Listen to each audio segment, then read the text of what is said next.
Manguha muna tayo ng tembo ng lebong. Mga kahilaw, oh. Ba? Alam nyo ba to? Timbo. Tambo to tawag sa amon. So in English, labong. Siyempre, andito ulit tayo sa Tanay. Nang harvest muna tayo ng labong, guys, labong. Yan, oh. Oh, marami-rami na yan, mga kahilaw. So, marami dito, yung nga lang mga bagong pasibol. Yan, oh. Dami. Oh. Yan, oh. Oh. Walang maliliit pa. Oh, yan, oh. Oh. Oh. Ito nung, oh. Ito. Ito yan, maliit yan. Sayang yan. Sayang yan.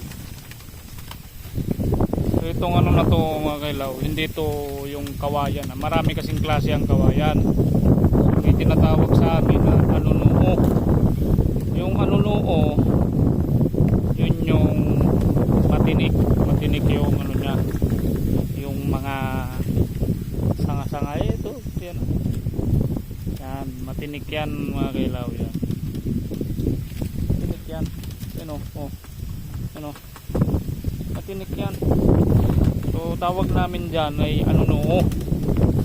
So iba pa yung kawayan na yung mga ginagawang sahig sa mga dating mga bahay.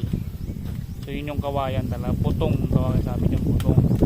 Meron din naman na tawag din sa amin na kawayan. Oh, yan pa, isa pa. Oh, laki. Ayun yung tinuro ko doon. Oh. May sulok. Oh, dito.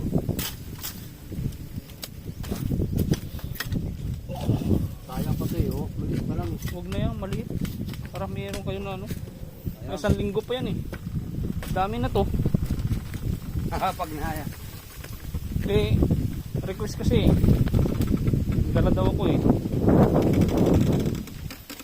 Diba? Oh, meron pa yan dito, mga kailaw, kaso nga lang, siyempre, marami-rami na rin naman tayong nakuha. So, tama na yan. Puno ko kaya ito. Ha? Puno ko kaya ito. Liit? Gulay nyo? Sayang kasi, maliit eh. Huwag na. Tama na to, no? Dami na to. Oo, dami na talaga yan. Yun, oh. Oh. Yun pa, oh. Oh. Diba? Napanap dito sa ilalim, oh. Dami. Murang-mura ako. Yes, ilalim, dami. Ikan sudi sa labi. Oh. Oh.